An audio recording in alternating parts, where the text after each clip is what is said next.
This year and a half has really uncovered so many things that we were blind to. The way the world truly works and just what we're up against as people. I call this moment the last stand a lot because it made us question everything. What kind of world is this? What kind of world do we live in? What kind of world do we deserve to live in? This past year and a half had us questioning, why is the US funding a televised genocide? Why are the Arab governments doing nothing? How is the US controlling them?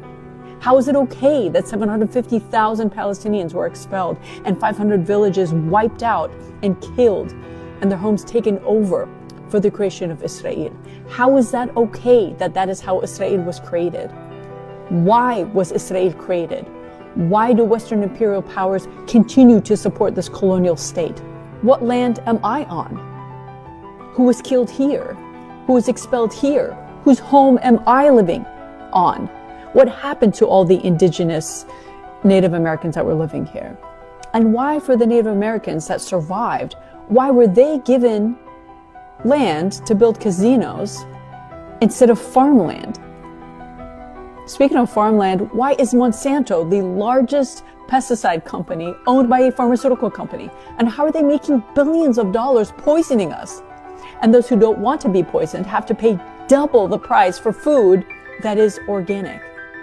Why? How is it humane that your medical history is considered a pre-existing condition in America?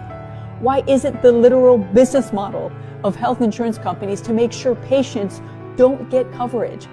And how are they using AI and all sorts of other methods to make sure profits are high and investors are wealthy and CEOs are paid? How is it that thousands of Americans die a year because of insufficient medical coverage? Thousands of Americans die every year because of school shootings, concert shootings, police shootings, and yet the death of one person, the CEO of a company, is on the cover of every news outlet. Who is the Hannibal Lecter here? Truly, I'm asking, who is the monster here?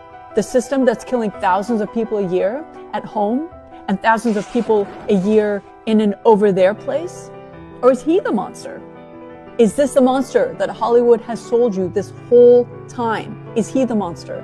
We've seen the monster. We've seen the one behind the lifted hands to stop a ceasefire of a televised genocide.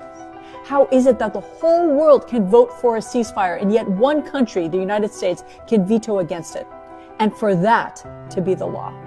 How can the ICC call for the arrest warrants of war criminals and for the United States to not just ignore the arrest warrants, but to threaten to sanction the very United Nations body that they themselves were behind creating?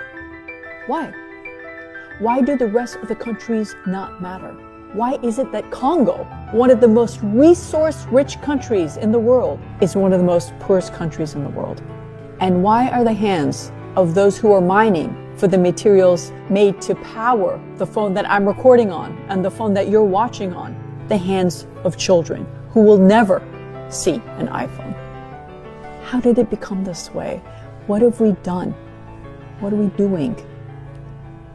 I refuse to believe that this is the world that we want. And I believe most people who are awake to what's happening do not want this and that they want change. So in this coming new year, we may not have all the answers, but it all starts with asking questions and with living your life in good conscience and knowing that how you treat your family, how you treat your neighbors, how you treat your friends, where you spend your money, how you raise your voice, where you spend your energy, and knowing that we may not be able to change everything now, but you are doing everything you can to make this world a world that is awake, a world that is humane, and a world that is better for us all. Happy New Year, Kut Sene Unti Sermin Ya Rab, and inshallah next year, a free Palestine and a free world for us all.